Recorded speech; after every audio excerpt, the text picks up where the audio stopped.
Marley from the Energy Boutique with your Energy and Ascension forecast for Sunday, January 9th to Saturday, January 15th. So last week we brought in 2022, and for many of us it has been a very, very difficult start to this year. I think that a lot of people, again, come into the new year setting goals and wanting to initiate new things, and the energy just isn't supportive of that. Of course, our astrological new year begins in March with Aries season. And because we are kind of, conditioned to start the Gregorian calendar off in January, many of us set our own selves up for disappointment, trying to bring some things to life when it is not time for that. We are definitely struggling to get this year off to the right start. We had a little bit of help with Mercury moving out of Capricorn, moving into Aquarius, opening our minds up, thinking futuristically, really taking the kind of ideas and details that we had while Mercury was in Capricorn and kind of opening our minds up, pushing the boundaries of our ideas and our thoughts. And of course, definitely just kind of seeing the new path unfold, new information come in, new details be revealed as we move forward. We got off to a little bit of a dark start with that new moon in Capricorn. Again, that new moon was really meant for us to think futuristically and set some goals and create new vision, a new dream. But the new moon was definitely dark, definitely bringing up the shadow. And because of some of these other aspects that we have and planets in Capricorn energy, Venus being the most important right now, we're definitely kind of muddying the waters. We're really in the shadow part of ourselves and wasn't as light and fluffy and as exciting as we would hope a new moon to actually be. And if you're listening to this, I want to thank you so much for your patience and understanding for the rescheduling that I had to do with this forecast. I'll jump into that in just a second. But today, on the 8th, we have Venus making her star point with the sun. She is definitely going to start coming out of her shadow period now and make her way not only to prepare for her direct position coming out of a retrograde at the end of this month, but she is going to prepare in her orbit, in her journey to become, again, a very bright morning star in our sky instead of kind of dabbling in the underworld where she's been for quite a few weeks now. So this week we are having our very first quarter moon in Aries. This is the very first quarter moon in 2022. This is definitely going to help us purge and fully release some of the heaviness, some of the pain, some of the trauma that many of us have been sitting in, struggling to deal with. Of course, that Aryan energy is a fresh start. It's a brand new beginning. We're not so attached to the heaviness and the weight of the past. We are future focused. We have a little bit more fire in us to have new experiences, to open ourselves up, to take the initiative on a brand new path and create a little bit more of a buzz than the heavier vibe that we've been sitting in. This week, we will also have Mercury go retrograde in Aquarius. This is going to be taking place on the 14th, so Friday. We're definitely going to feel that shift in our mental plane. We have been in the pre-shadow period and take a good look around of what has happened over the last week and a half. This is a pretty good indicator of some of the topics and themes that we're going to have to revisit, re-edit, kind of re-explore, reintegrate. And of course, this is going to be a time for deep reflection, for deep rejuvenation. We have to rest. Again, another reason why coming into the new year and setting a whole bunch of goals for ourselves is kind of setting us up for disappointment and disaster, because we aren't meant to push forward right now. We're meant to think forward, but we have to connect the dots to how it is that we got here before the energy is going to support us to make those physical changes in our physical realm. And we are building towards the full moon in Cancer on the 17th. And because the moon rules over Cancer, we can definitely expect some very deep emotions to come to the surface, to be illuminated for the next cycle on where it is that we're going to have to make some changes to our realm. Because Cancer rules over the home, the mother figure, the feminine divine energy, boundaries, nurturing, we're definitely going to see topics and themes illuminate. We're likely going to be triggered and backed into a corner and really see our boundaries be tested so that we can set up a new framework on how it is that we're going to provide ourselves emotional safety and security, likely by, creating a little bit of distance in some of our relationships and some of our energy exchanges that just aren't as supportive and as encouraging as we currently need right now. But before I jump into the Ascension symptoms, I'm going to go on a little bit of rant. And this Ascension forecast will probably not be like my other ones, mostly because I am not at my best self. I want to take this time to thank you for your love and support, for your patience, for your understanding. I have not been at the top of my game this week, and for good reason. And I feel like I want to share this with you. So as you know, we are going through a purge. We're going through a release. We are shifting timelines. We are shifting soul contracts. With Venus being retrograde, of course, we have to look at our relationships and we have to look at our values and our worth. And depending on where that is taking place in your chart, especially because she is doing a very close dance with Pluto. Pluto, of course, the great destroyer that provides a certain death, certain ending, certain closure to cycles and thoughts and relationships, anything that is kind of holding us back, if you will, from ascending, from, leveling up. That was definitely going to be removed. And many times, I don't know how this works because I have great psychic abilities, great, visions, and I'm able to help other people and know things about other people and have foresight and be able to provide them with different options and opportunities, to work around their life lessons. But when it comes to my own life, I don't have any gifts. I don't have insight. I don't get messages. I don't get visions. I'm kind of walking blind in my own life. And that's, a lot of people say, oh my God, you're so gifted. And, that is debatable. But a lot of times I don't know if it is a blessing or a curse because, what good is having supernatural capabilities if you can't use it to better your own self and better your own life? This past week was a super hard week for me.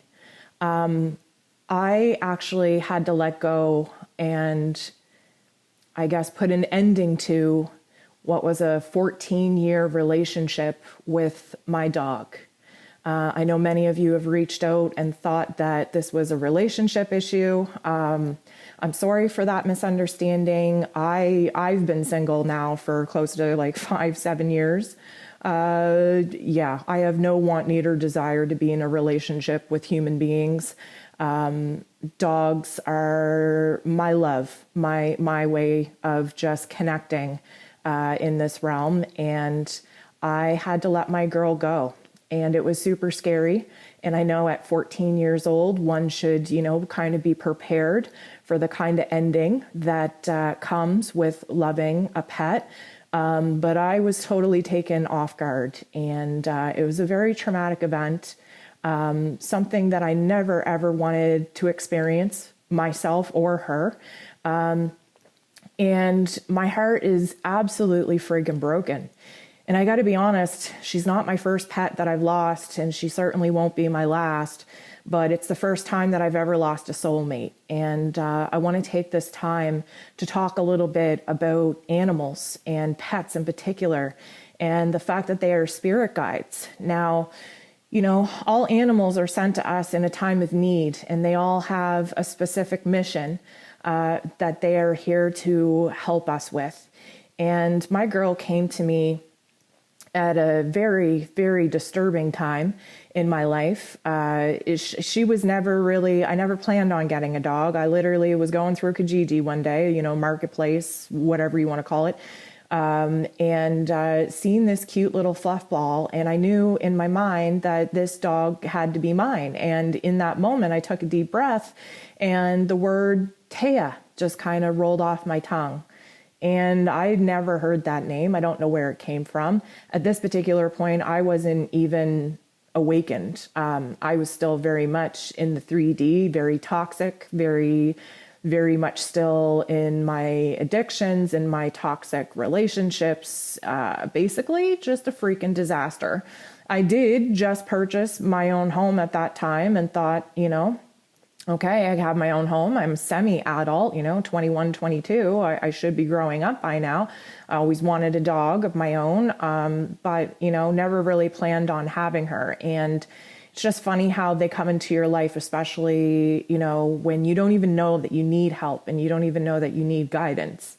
And she came into my life, and let me tell you, not only was she a dog, because I truly believe that she was just a human wrapped in fur. I kind of wonder what she did in a previous life in order to, be an ascended master that got to choose to come back as a dog. But 2 years after I got her, that's when I had my near-death experience. And for those of you that don't know, I had a pregnancy from hell, and I had twins that I lost both of them, and I lost my life at the same time.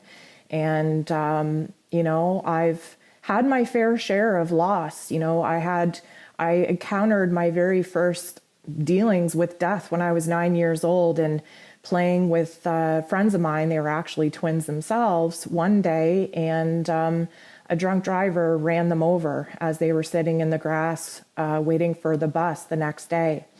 And we were just young, and, that was my very first kind of experience with death. Later on that year, my father's friend, who was a huge part, of my life, all my parents' friends were aunts and uncles, whether they were real to me or not.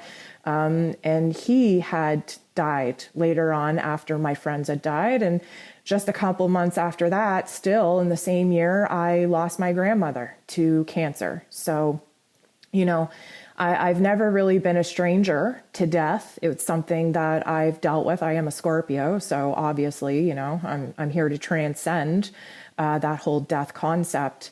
But my whole life, I guess, if you could give it a topic and a theme of what my movie has been, it's been of loss. And when I got pregnant and, always wanted to be a mom and went through the pregnancy of hell and lost my babies, that was a pain that I never thought could be surpassed.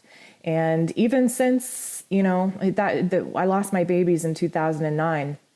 And I had to learn how to walk again, because what they did in order to try and save my life, of course, created this near-death experience where, my higher self walked in and took control over this body. And, that's when my awakening started. But I had to learn how to walk again. They struck the nerve cord in my spine, doing the emergency surgery to basically remove the fetuses and to stop the blood from just piling out of me. I was bleeding internally. My lungs collapsed, my veins collapsed. I was dead for 4 minutes, and that's just the summarized version.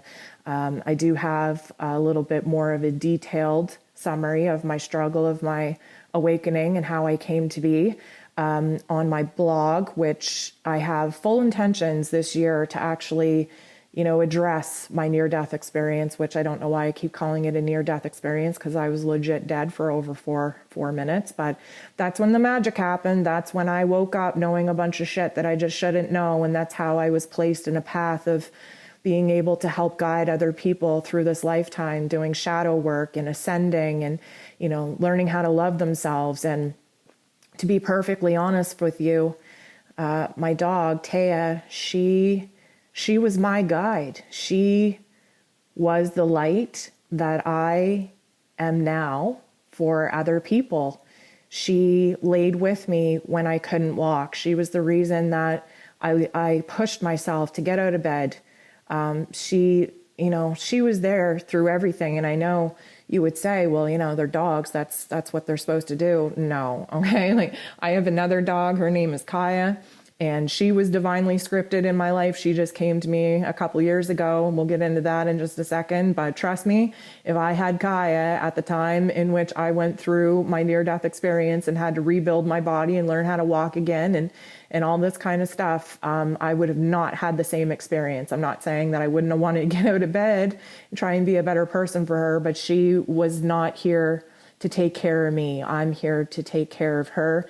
And Taya was definitely sent to me to take care of me. She was the adult. She was the only stability that I've ever known. She is the longest relationship I've ever had.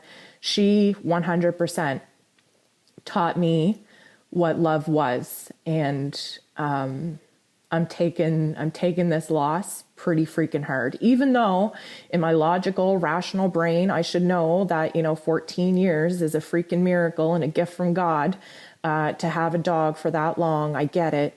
And even though I spent the last 3 years waking up every morning, taking a deep breath before I opened my bedroom door, expecting to see her, dead in her bed, it didn't go that way. And I had always visualized that she would pass away in her sleep, and it did not go that way. Again, another reason why I don't understand having superpowers in order to help other people. That's great, but why the hell can't I have a little bit of insight?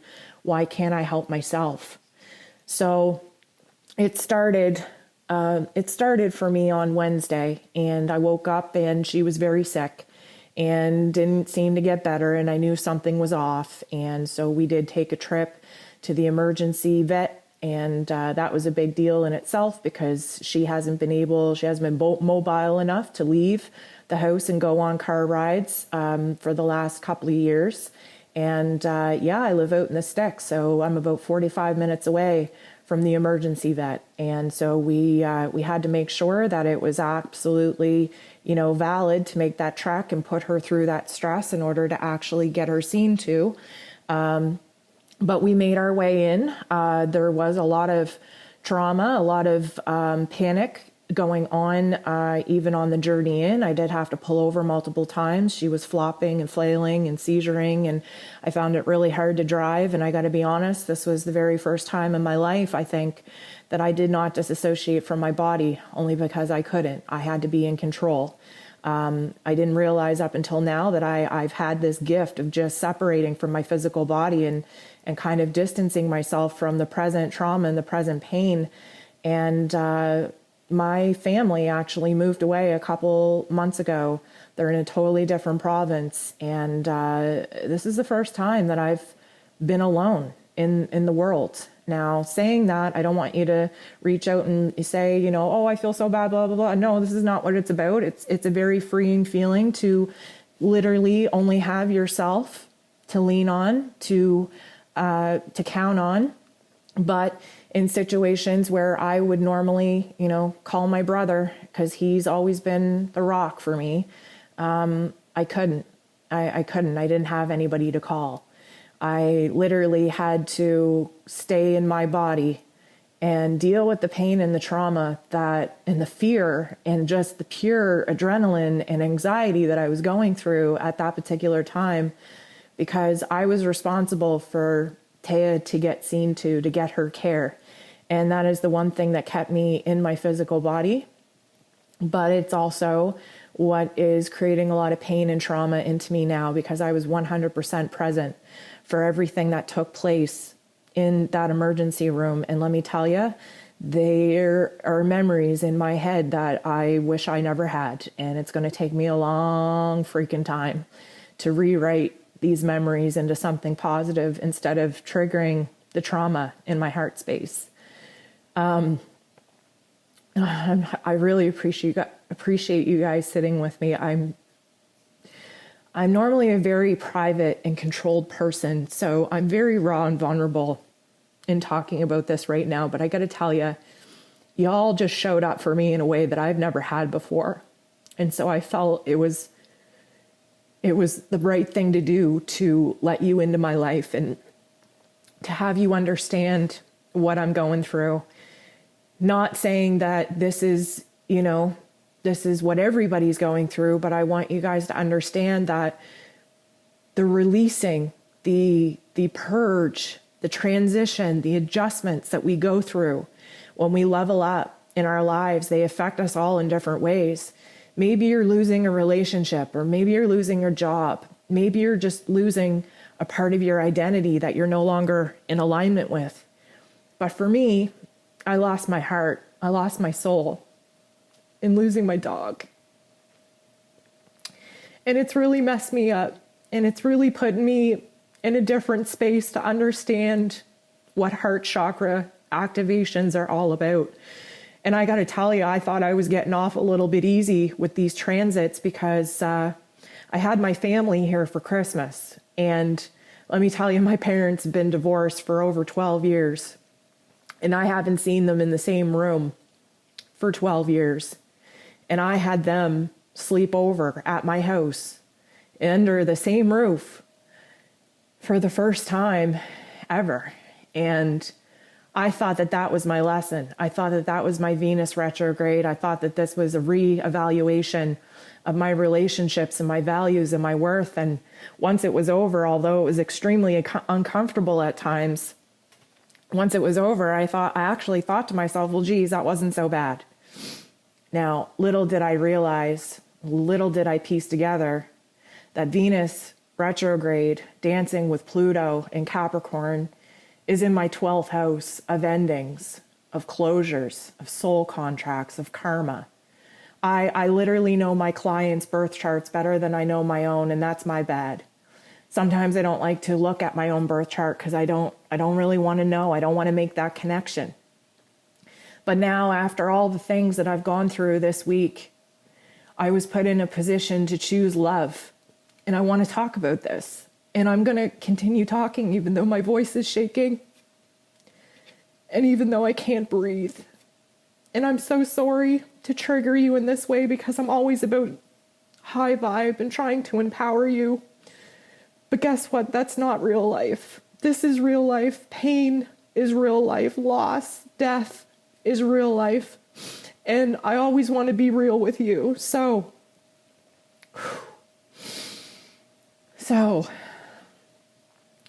I was faced with a choice, a really freaking hard choice. I never, ever in my life ever wanted to be put in a position where I had to choose to end my dog's life. And honestly, it took me 3 hours of sitting in a parking lot because of the whole COVID precautions here. You're not allowed to go into the vet.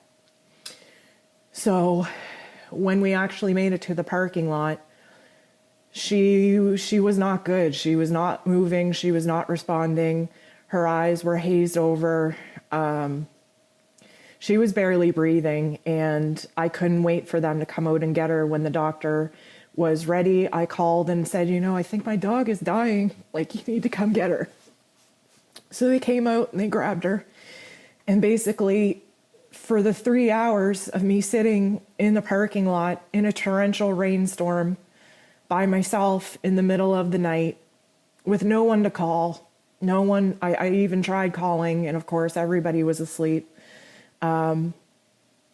I was there, and I was very in the moment of being alone in the worst possible scenario that I could ever imagine for myself.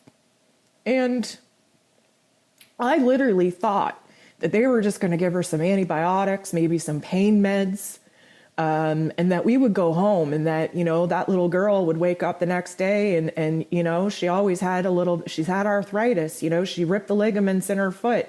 She has struggles, walking, and she's had, cognitive decline, a little bit of dogmentia.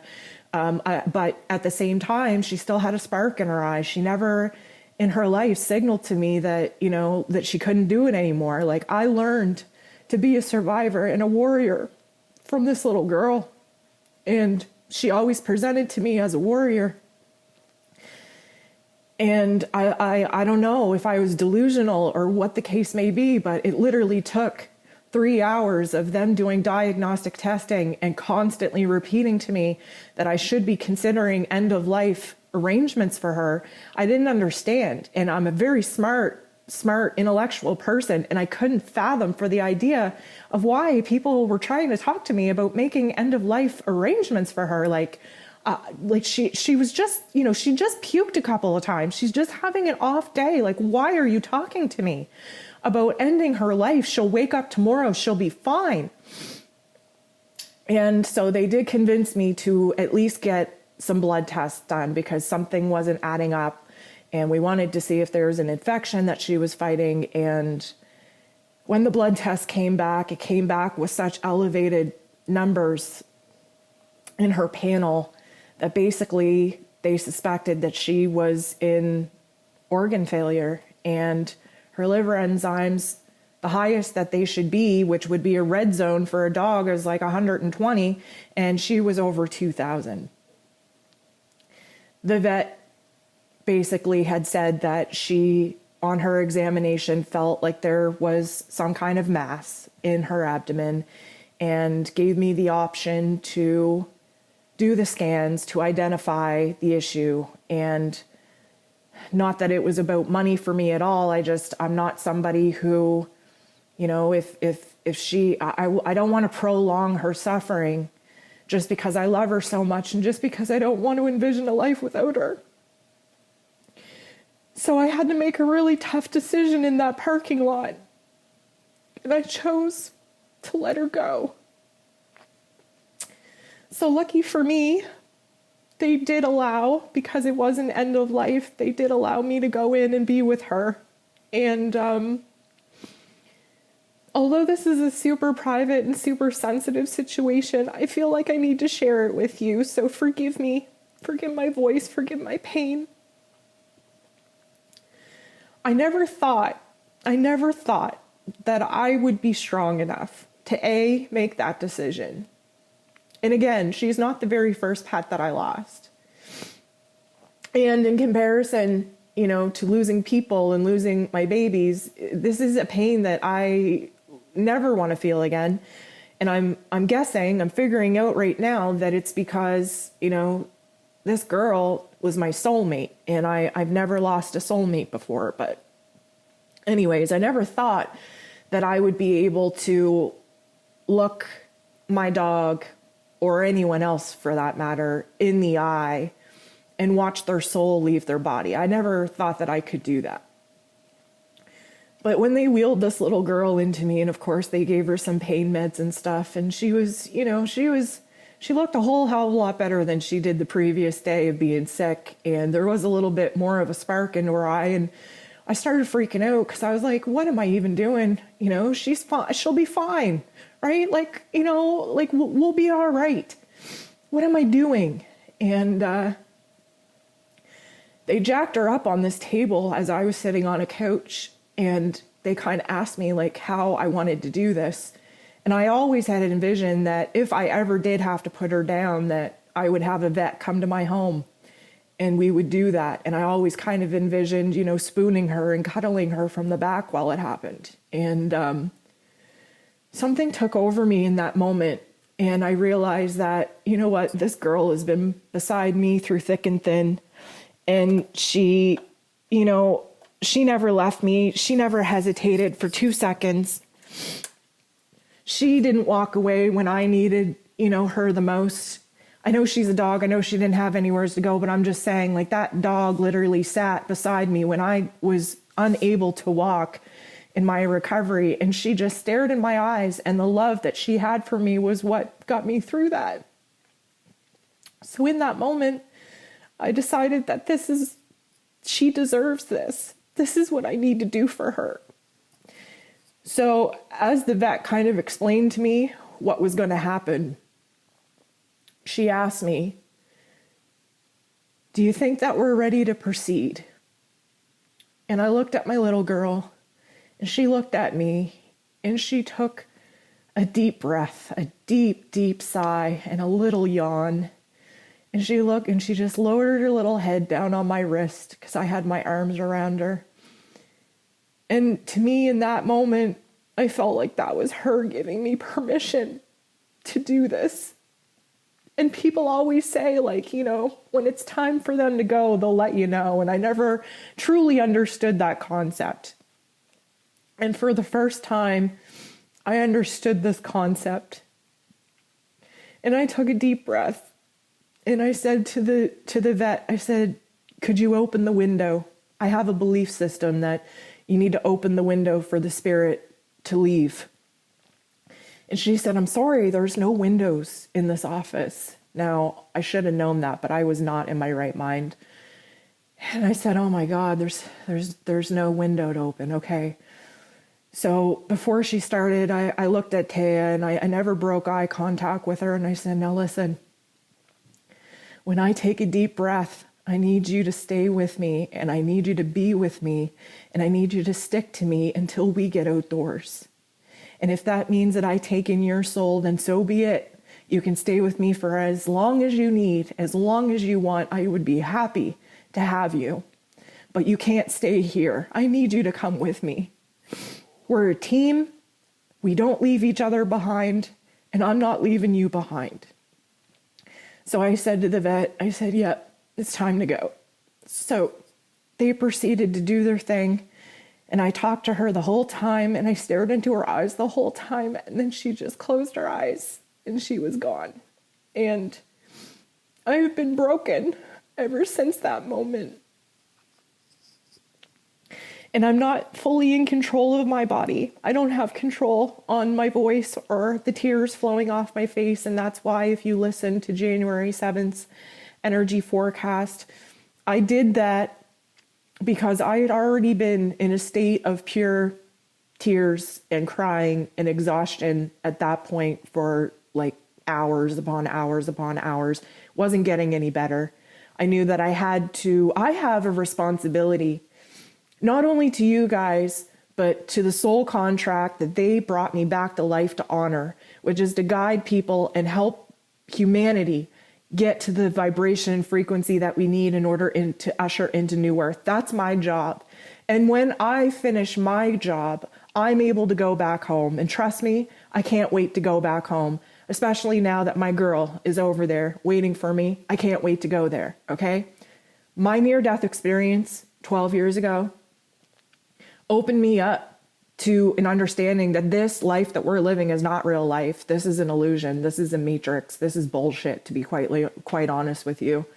And I can't wait to go home because I've lived in the light. I stood in the light. This is where I gained my knowledge and my abilities from. This is where the understanding has come from. This is everything came from my near-death experience. And so I understand death at a different level and perception as most people. And yet here, in this present moment of having to let go of my dog, suddenly I became a human. Suddenly I became so weighted in the pain and the emotion of what it is to be a human that I forgot all of my metaphysical knowledge. And I'm really struggling to align with the knowledge in which I know I have within myself. I know that I would be giving to other people if this is what they were going through. Last year, we just lost my aunt and my grandmother. Okay, this has been like just back to back to back to back deaths in my family. And I got to be honest, and no disrespect to everyone else that I love, but my God, this pain from losing my girl is going to surpass and beat all the other ones out by a million for the rest of my life. And I get that. And I've made peace with that.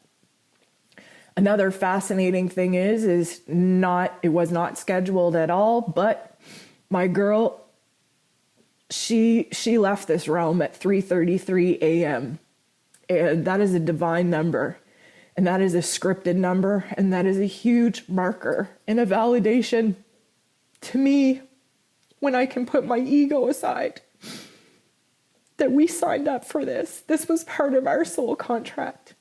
And that it will eventually, when I can move past the pain, that will give me a lot of hope and a lot of faith and a lot of comfort when I start processing what is actually going on here. So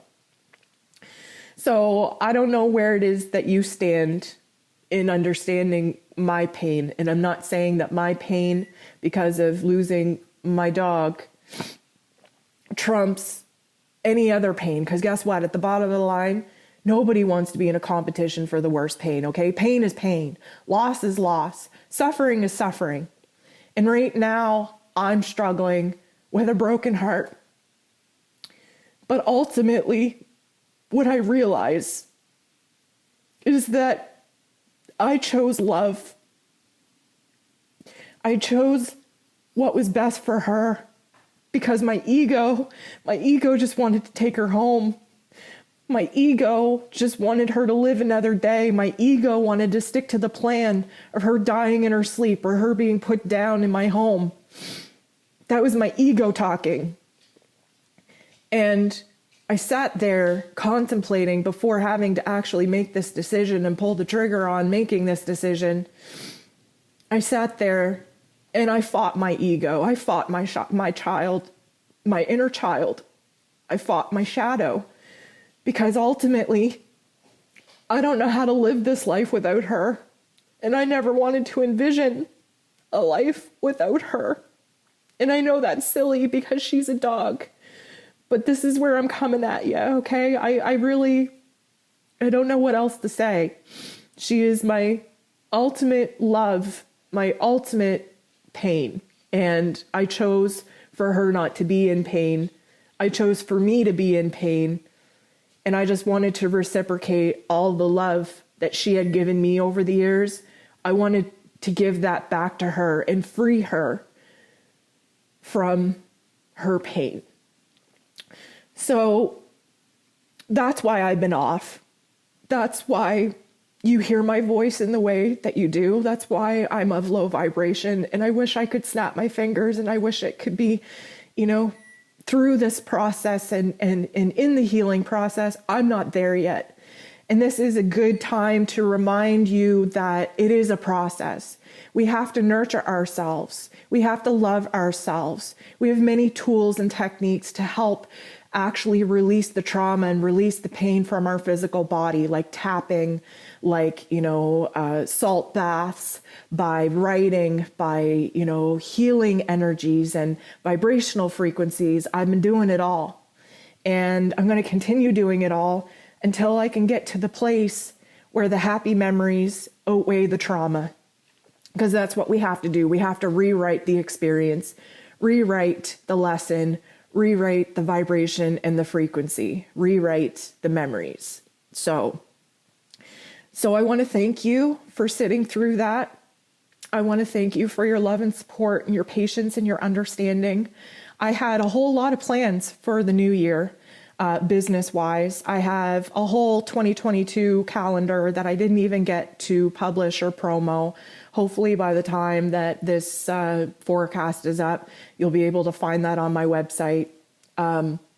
My booking calendar booked out, so I have all these appointments that hopefully I'm still going to be able to meet. If I'm a day off with some of them, I really do apologize, but I do really want to be my quote-unquote best self for my appointments. And right now, I'm not even me, let alone my best self. So I want to, again, just thank you for your patience and for your understanding. And you know what? There'll be plenty of days. We're only, the first week or so into this brand new year. So the calendar is still legit. There's still a lot of information for the next 12 months in there. There's still, a lot of beautiful things that I think that can still come out of this year. I'm not totally scrapping it off, and writing it off. But my favorite kind of saying is that when, man plans, God laughs, and he sure as F is having a good laugh at me this week because all the plans that I had were totally thrown out the window. And you know what? 100% would do it again because this little girl that I had to let go of, she deserved my 100% attention in her final days, and she deserves my 100% attention. And I deserve my 100% attention now that she's gone. So I want to thank you again for being with me. And normally I say thank you for showing up for yourself. Well, this time I want to thank you for showing up for me, because the love that you guys have sent me, it has totally just blown my heart, my broken heart, wide open in a way that I didn't even know was possible. So I want to thank you so much for all the love that you've been sending me through this time. So, okay. With that out of the way, I do want to cover some ascension symptoms that we can expect for this week. Yep, this is how we do it, people. We are warriors of light, okay? Even through the tears, even through the shakiness in my voice, we have a job to do. And although I'm not channeling the information and the insights as well as I normally do, I still want to give you a couple of heads up on what we can expect for the week. So those damn heart activations, man, they're really going to continue. And you know what? We learn them through pain. We learn them through tears. We learn them through pure love. And this situation, as painful as it is, has taught me a lot about love. And I'm sure that if you take a look at the cycles and the releasing points and the purging going on in your own life with your own heart activations, you will see that the pain is only there because the love is there as well. And we can only hurt and feel as painful as we feel right now because of the love that we had. So, you know, where there is darkness, there is light. And where there is pain, there is power. And you know what? At the end of the day, as long as we can come back to love, that is the main task at hand, because that is what New Earth is built off of. So the dizziness, the euphoria, the feeling disconnected from reality, that is going to continue as well. Last week we talked about, like, you know, what now? Like, what's going on now? What do we do from here on out? Like, what is going on? Well, that couldn't be even truer, reflecting back on the week that I had. And I'm sure that you, reflecting back on your week, would continue to say the same. So this is disassociation. This dizziness is a lot to do with the crown activations coming in, but it also has a lot to do with Mercury preparing to go retrograde. We have a lot of eye symptoms taking place. The redness, the puffiness, of course, if you've been crying the way that I've been crying, you know, we can definitely contribute it to that. But there's a lot of blurriness taking place as well. We're seeing bright lights from different realms. We're seeing flashes of light. We're seeing things out of the corner of our eyes. And our physical eyes are going through a change and a transformation to be able to adapt and actually bring in and make sense of the high level frequencies and vibration, the spectrum, if you will, like, you know, the spectrum of light that our eyes are actually able to see, it's changing. And therefore, our physical eyes and the symptoms around our eyes are changing as well. We are having severe ringing in our ears, so much so that it could be debilitating at times. These are very, very loud ringing, loud bangs, loud, you know, just tinging in our ears. And this is due to new downloads coming in. The Schumann Resonance was blacked out for 33 hours, and 33, of course, is Christ consciousness. And I think that when we connect the dots of what's going on astrologically and with New Earth and with everything going on, there's a lot of dots that we're connecting here. It's all happening in tandem, and this can be very overwhelming to our senses. We are going to be having sounds coming in from other realms, and I want to give you a situation. Yesterday, I was absolutely devastated, sitting outdoors, trying to get fresh air, trying to get the sun on me, trying to feel a little bit more lively. And I literally heard somebody scream my name, and I live in the middle of the woods. And it is a very, very strange sensation to hear somebody scream your name, especially when you just went through what I just went through. And there was nobody around to even blame that on, other than, of course, the bleed through from other dimensions coming in from other realms. So I thought that that was super interesting, and hopefully it won't be as startling to you as it was to me, but just know that if you hear people screaming your name and there's nobody around, it's definitely coming from other realms. Our dreams have been off the hook. The dreams have just been wild, and they're happening in a futuristic way. Many of us seeing things coming from a futuristic vision that we can't make sense of in the here and now, that we likely will not be able to make sense of in the here and now for some time to come. I had a wild dream about the 2 suns that we are going to be experiencing over the next couple of years, and just a wild energy taking over my dream state. And I'm not sure if it's because I'm in complete trauma right now or what, but let me tell you, it is just sparking a lot of what the F is going on when you wake up and when you start piecing it together. Our digestion has been a little bit of a problem, especially going through these particular shifts and how dramatic they've been. Many of us very sick to our stomach, not digesting food the way that we normally would. Let me just tell you, if you are very, very hungry and can't stop eating, that's a good sign that you need to ground. You need a better grounding practice. Many of us are so focused on ascending that we haven't mastered grounding, staying in our body, staying in the present moment. And if you are feeling the need to constantly be putting food in your body, that's a good indication that you need to be a little bit more present, dealing with your current circumstances and maybe not doing so much meditation and checking out of your physical form. If you're not hungry at all, that's also normal because we're lightening the load right now. We don't want to put a lot of food in our body because we are trying to ascend to the next vibration, frequency, and level. And therefore, don't be too freaked out if you just find that you're not hungry at all. Just ride it out, go with the flow, see what happens, and just give your body what it needs. I do apologize if you hear the beeping and all this stuff going on in the background. I'm recording this while we're having a blizzard, and I've had power go off and on and in and out for over 2 hours now, and I do not know how to remove those types of background noises from this audio file, so I know it's super annoying. It's super distracting for me. I just hope that it's not as distracting for you. And I also just wanted to let you know that those were real beeps happening and it's not your audio, picking up on other worldly sounds and sensations. The skin irritations are definitely going to continue and probably manifest to their breaking point. So eczema, dry patches, rashes, pimples. Again, that's the last kind of place that we see the emotional blockages come out of our bodies. Our skin is our largest organ. And when we're going through the purge, when we're cleansing our system, we get, the last remnants of it coming to the surface at our skin.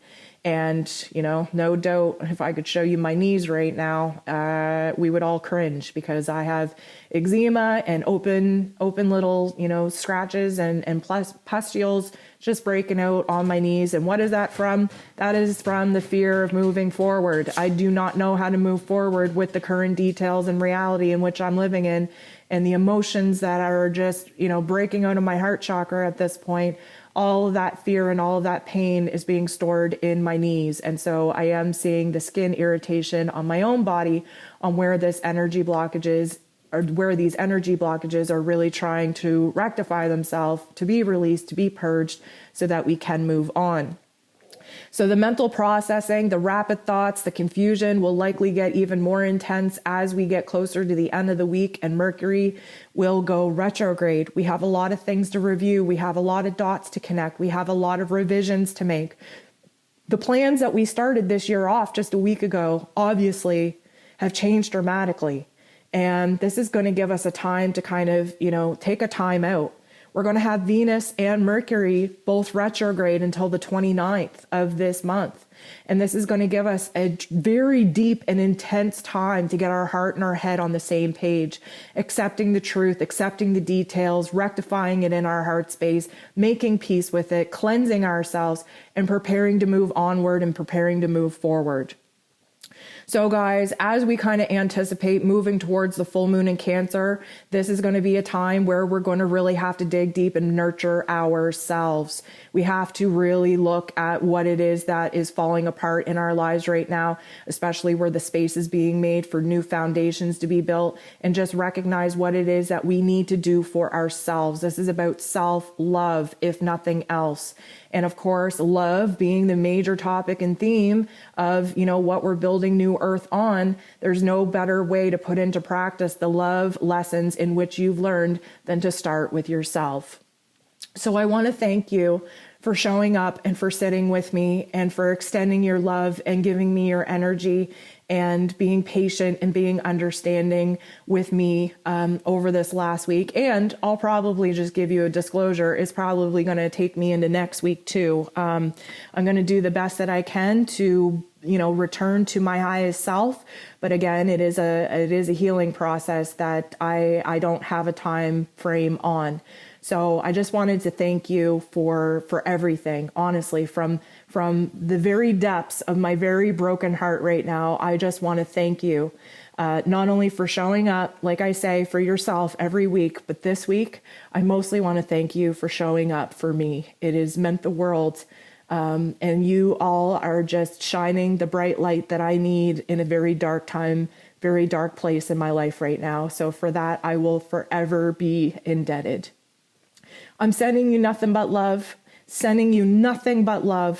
And I just want to say that, guess what? We're still all in this together. So thank you so much for tuning in.